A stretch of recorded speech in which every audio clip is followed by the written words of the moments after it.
बदली तेरी नजर तो नजारे बदल गए, ये चांदनी ये चांद सितारे बदल गए। लहरों से पूछ लीजिए साहिल भी है गवाह, कश्ती मेरी डुबो के धारे बदल गए, कश्ती मेरी डुबो के।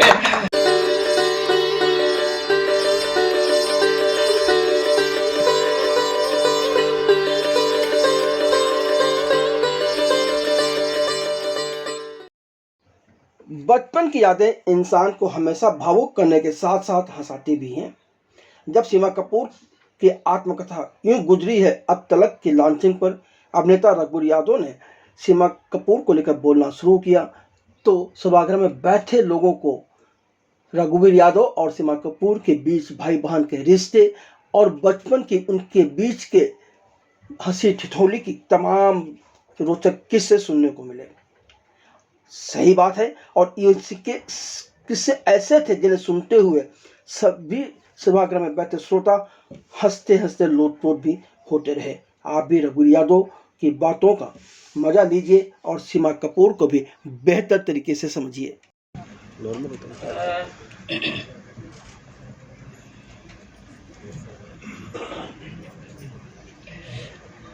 बोला नहीं जा रहा बेटा।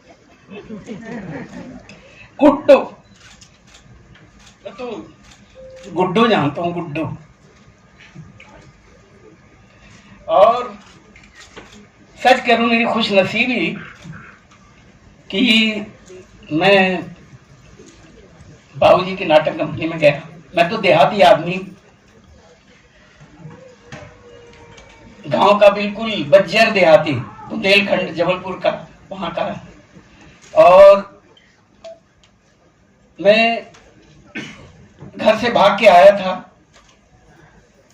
और अभी गुड्डो ने कहा कि बाबूजी किसी को ना नहीं करते थे, कोई भी आ जाए। और मैं बिल्कुल देहाती आदमी और मैं एक दोस्त के साथ घर से भागा था। और जब नाटक कंपनी में पहुंचा ना तो हमने पहले दिन नाटक कंपनी देखी, वो भारती थिएटर लफ्ज भी हमने पहली दफा सुना। तो देखा तो जो मेरे जिसके साथ मैं घर से भागा था वो प्रोफेशनल भगोड़ा था। वो हर महीने में 2-3 बार भाग जाता था।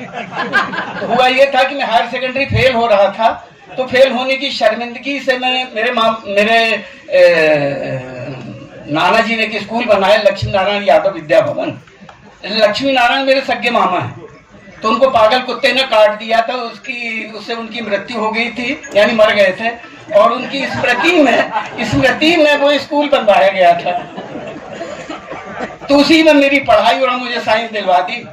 अब मैं बचपन में गाना वाना गाता था ऐसे ही, तो किशोर के, कुछ किशोर कुमार के, और ये सब करते करते साइंस दिलवा दी कि नौकरी अच्छी लग जाएगी, फिर शादी कर देंगे, ये हो जाएगा वो हो जाएगा। तो हुआ ये कि हायर सेकेंडरी फेल हो गया। फेल हुआ तो फेल अभी पता नहीं, एक दिन बाद में रिजल्ट आने वाला है। तो उससे एक दिन पहले मुझे पता लग गया था कि फेल होने वाला हूं। तो मैं शर्मिंदगी में बैठा हुआ अपने वही स्कूल के सामने एक आम का पेड़ था, पेड़ के नीचे बैठा हुआ, तो वो प्रोफेशनल भगोड़ा आ गया, नरेश कुमार सूरी। पाया के तो क्यों बैठे हो? मैंने कहा यार क्या बताऊं, कल फेल हो जाऊं, मुझे बड़ी शर्मिंदगी हो रही, करूं क्या? तो कहने लगे कि करो क्या? तो मुझे समझ नहीं आया। मैं सोचा घर छोड़ के चला जाऊं। कहना भागोगे? मैंने कहा हाँ भाग।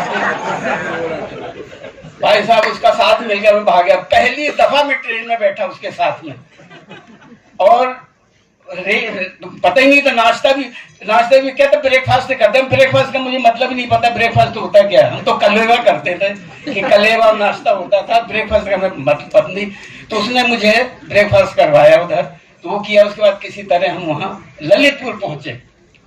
ललितपुर में ये बाबूजी की नाटक कंपनी लगी हुई, भोपाल थिएटर कंपनी। थिएटर लफ्ज मैंने पहली दफा पढ़ा और समझ नहीं आया कि ये थिएटर होता क्या। फिर हमने नाटक देखा तो एक गंजे से हरी भाई थे, वो हीरो बने हुए, उनके साथ एक बड़ी खूबसूरत सी लड़की, वो नागिन नाटक चल रहा था, वो हीरोइन बनी हुई और वो नाच रही। मुझे बड़ी शर्म आ रही कि गंजे आदमी के साथ कैसे नाच रही है, मैंने कभी देखा ही नहीं था। खैर जी, वो नाटक किसी तरह 2.5 रुपए का टिकट लेके हमने देखा था और हम बस स्टैंड पे सो गए। और उसके बाद दूसरे दिन उसके फूफा जी ललितपुर में रहते थे, हम वहाँ गए, उनके कत्था का कारोबार था, 2-3 दिन वहाँ रहे। अब वो प्रोफेशनल भगोड़ा, उसको भागने की आदत थी, वो छत पे मुझे सोता हुआ फिर भाग गया। मैं फिर अकेला बचा। अब मैं क्या करूं, तो मैं सीधा पहुंचा नाटक कंपनी में, तो बाबूजी बैठे हुए थे और भी लोग थे वहां पर। तो सब बैठे हुए, पहली मुलाकात थिएटर में मेरा वहां, और सारे लोग वहाँ, हारमोनियम मास्टर ये सब लोग बैठे हुए। तो मैं पहुंच गया, तो एक किशन नाम का लड़का था वहाँ जो कॉमेडियन था, वो लेके गया था एक्चुअली, उससे मैंने कह दिया था तो ले गया, बाबूजी से मिलवाया। बाबूजी बैठे हुए, तो उसने बताया कि ये ऐसा ऐसा है और ये इसके साथ जो आया था वो भाग गया, अकेला बच्चा, समझ नहीं आ रहा इसको क्या करूं। तो बाबूजी ने मुझसे पूछा, बेटा करते क्या? मैंने कहा गाना गा लेता हूँ। तो उन्होंने कहा सुनाओ, तो मैंने सुना दिया।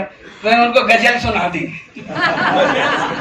मुझे लगे गजल सुनाएंगे, अब मैं तो गा दी उनको कि बदली तेरी नजर तो नजारे बदल गए, ये चांदनी ये चांद सितारे बदल गए। लहरों से पूछ लीजिए साहिल भी है गवाह, कश्ती मेरी डुबो के धारे बदल गए, कश्ती मेरी डुबो के। तो कहने लगे बेटा गाते तो सुरीला हो, लेकिन तुम्हारा तलफ़ुज़ बड़ा खराब है। तो मैंने उनसे कहा कि जी तबले पे गाऊंगा तो ठीक हो जाएगा। और मुझे लगा कि तलफ़ुज़ तबले से कोई ताल्लुक होगा। बाबूजी मुस्कुराए और कहा कि बेटा तलफ़ुज़ का मतलब उच्चारण होता है। तो मैंने कहा हाँ वही। तो कहते क्या वही, अभी तो तुम तबला कह रहे थे। तो मैंने कहा बाबूजी किसी तरह भर्ती कर लीजिए, मैं अपना तलफ़ुज़ ठीक कर लूंगा। तो भाई साहब बाबूजी ने 2 रुपए 50 पैसे में बड़े खुश हुए। उन्होंने 2 रुपए 50 पैसे में मुझे रख लिया, तबले वाले आदमी को, और रखा। और उसके बाद फिर मैं, और यही बात बाबूजी हमेशा सबसे बताते रहते थे कि ये, और फिर मैं पहले गाना गाता था, उसके बाद फिर मुझे लगा, फिर वो शर्मिंदगी जो तलफ़ुज़ का मतलब जो उन्होंने बताया, बेटा तलफ़ुज़ का मतलब उच्चारण होता है, प्रोनाउंसिएशन होता है। तो हमने कहा नहीं ठीक करेंगे। तो फिर मैंने ठीक किया। फिर मैंने, बाबूजी ने मुझे फिर उर्दू लिखनी पढ़नी सिखा दी। फिर मैंने वहाँ उर्दू लिखनी पढ़नी सीखी और मैंने अपना तबला ठीक कर लिया। अच्छा एक्चुअली था ये कि मैं बेताला भी था, तो मुझे लगा बेताला हूँ तो तबले वाली बात कुछ हुई होगी, तो मुझे क्या मालूम तलफ़ुज़ का मतलब तबला नहीं होता, कुछ और होता है। खैर जी रहे, और फिर वहाँ रहे, और हम ललितपुर, टीकमगढ़, जतारा, मऊरानीपुर में मुझे गुड्डो मिली, मेरी बहना। आज भी मैं से सीमा कभी नहीं कह पाया, मैं गुड्डो ही कहता हूँ कि छोटी सी थी और इसने मुझे डांटी, बहुत पढ़वाई, मार भी पढ़वाई, मम्मी से पिटवाया इसने, क्यों? उसकी हंसी की वजह से। वो सही कह रहे थे अभी रूमी भाई कि कभी इसके दांत हमेशा दिखाई देते और मुझे मेरे भी दिखा देती थी। तो मैं इसकी हंसी, मैं 2-3 बातें इसकी बताऊंगा कि अभी इसने बड़ा इमोशनल कर दिया मुझे, तो अभी मैं बताता हूँ कि इसने कैसे मुझे पिटवाया है। और एक तो मम्मी से पिटवाते तो मैं बाबूजी के पास चला जाता, तो बाबूजी का जब गुस्सा होता तो मम्मी के पास चला जाता और लेके यही जाती थी गुड्डो। क्या हुआ कि एक तो हम दोनों काले थे, हम दोनों काले हैं, और ये मुझे आइडिया दे कि भैया साबुन से नहाएंगे ना, और हम ताल में कंपनी लगी हुई, और वहां से करीब डेढ़ घंटा लगता था। हम लोग चंबल नदी थी, वहां जाते थे, मैं था, गुड्डो और जफर संजय, हम तीनों जाया करते थे। तो बस जब एक तो भूखे रहते थे, वहां रोटी तो मिलती नहीं थी, कुछ 8 आने या कुछ जो मिलता था उसी का हम कुछ ले जाते थे, और वहीं चंबल 1-1.5 घंटे पहुंचते तो वहीं नहाते रहते थे, और एक साबुन की बट्टा खरीद लेते थे। उन दिनों हसिया छाप साबुन था, हसिया छाप और बूट छाप साबुन है। तो हसिया छाप साबुन, एक वहां ऐड चलता था, हसिया खूब चला भाई, हसिया खूब चला, तो हम लोग हसिया छाप साबुन ही याद था। और उसकी खास बात यह कि हसिया छाप साबुन जब मैल को काट देता है, मतलब मैल काटने के लिए हसिया की तरह मैल काट देता है। तो ये गुड्डो मुझे ले जाकर, भैया हसिया साबुन से नहाएंगे हम लोग। अब जाके वहां रगड़ के एक बट्टा ले जाते थे, आधे से कपड़े धोते थे और आधे से नहाते थे, और नहाने के पहले सुखाने के लिए भी बैठ जाते थे कि अच्छा सा जज्ब हो जाए अंदर। और वो ऐसा जज्ब होता था कि जब नहाते तो खुजली होती थी, पूरा फट जाता था, पूरा फटा रहता था, और ऊपर से सरसों का तेल लगा लेते थे, तो छटपटाते रहते तो बड़े किसी तरह वहां से नहा धो के और ज्यादा काले होते चले जाते।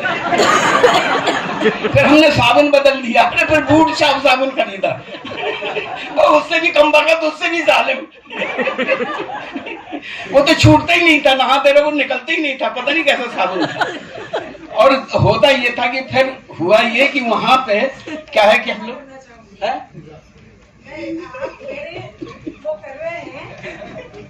आप बता मैं बताती हूँ कि वो जो नदी पे जाते थे हम लोग नहाने, एक तो नदी बली लेती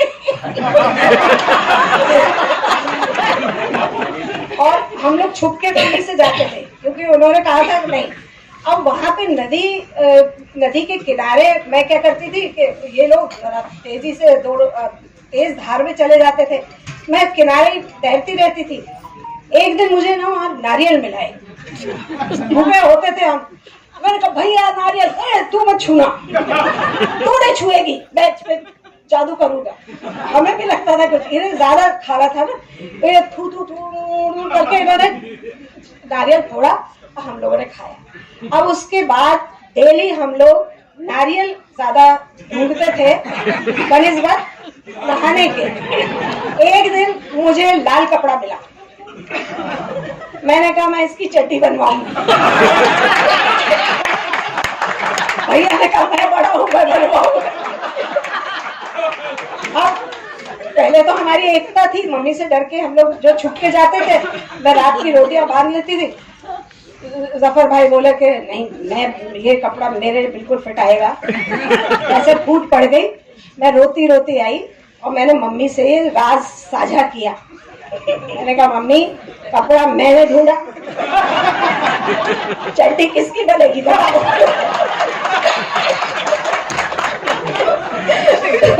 तो ये मम्मी बोली ये कौन सा कपड़ा है, कहाँ जाते तुम लोग? कट्टू, तीनों लाइन में खड़े हैं, थर्ड चाटे पड़ रहे हैं। अब मैं ये सोच रही हूँ मेरी तो गलती नहीं, मेरा तो इन्होंने वो कर लिया। तो ये भैया जो है ना मेरे वो कर रहे हैं ना, काली थी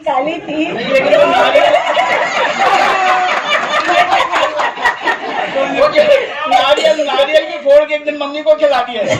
बात बताइए कि मम्मी ने कहा तुम्हें मालूम है वो लाल कपड़ा क्या था?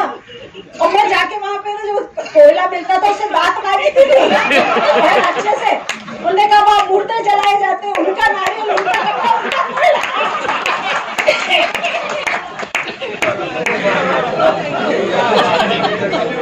तो ये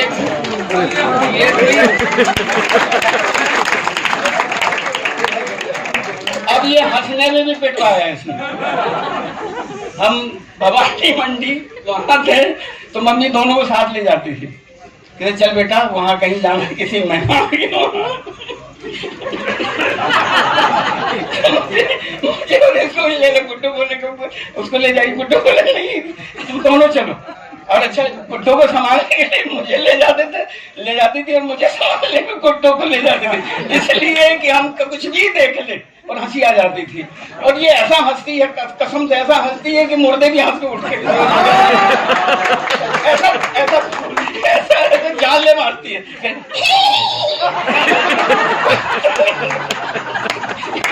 ऐसे दबा के इतना करते हुए मेरी हालत खराब। तो हम एक जगह गए हम लोग, तो मम्मी ने एक तरफ मुझे बिठाया और एक तरफ इसे बिठाया, तुम लोग दोनों साथ बैठते तो हंसते हो। तो मम्मी पीछे बैठी हुई था। अब उनकी एक बेटी थी जो उसको बुलाया कि हमारी बेटी बड़ा अच्छा गाती है।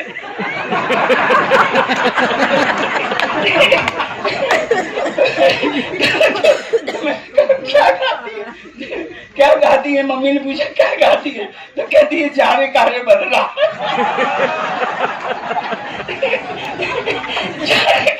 कहती है नहीं कर दिया तो मैं कहाँ रुकने वाला, मैंने और भी कर दिया। अब दोनों रो के रहे, अपनी हंसी क्यों पकड़ के, और ये गाल दांतों में दबा के हम अधमरे हो गए सर यहाँ, और हंसी नहीं रुक रही। अब वो लड़की वो भी गाना ऐसे गा रही जैसे चाय पी रही हो। जाने कारे बदला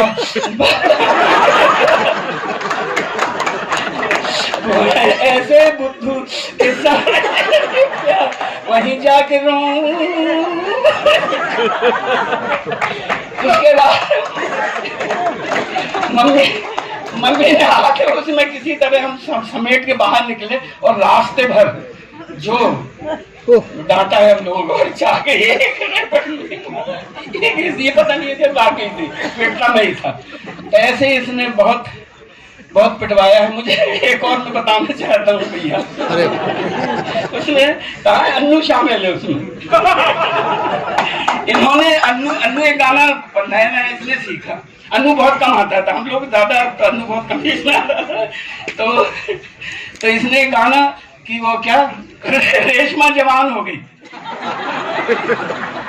अब एक बात बता दूं, मैं सच कह रहा हूँ, जो स्वाभिमान, जो सलीका जिंदगी जीने का मैंने यहीं से सीखा है। बाबूजी, मम्मी, गुड्डो, अन्नू, अगर वो ना सीखा हो तो सच बात यहाँ ना होता। सब कुछ इन्हीं का है, सच कह रहा हूँ, इन्हीं से सीखा है। मेरी जबान, मुझे बोलने का जो भी बोल पाता हूँ या कर पाता हूँ, सब यहीं से। तो काका जी तो हम बस अन्नू, गुड्डो, काका जी, हम लोग तो बस 24 घंटे लगे रहते और इन्हीं से सीखता रहता था मैं। नहीं तो मैं कोई तबले वाला आदमी जिसका तबले ठीक नहीं। तो अन्नू ने एक गाना सिखा दिया मुझे। मैं ज्यादा टाइम तो नहीं ले रहा हूँ, अन्नू की बात आई तो अभी बोलना पड़ेगा। तो अन्नू ने 2 गाने, एक तो वो मेरे दुश्मन तू मेरी दोस्ती को तरस से, एक ये था और एक ये रेशमा जवान हो गई। अरे मैंने गा दिया वो गाना, मुझे 1 रुपया इनाम मिल गया।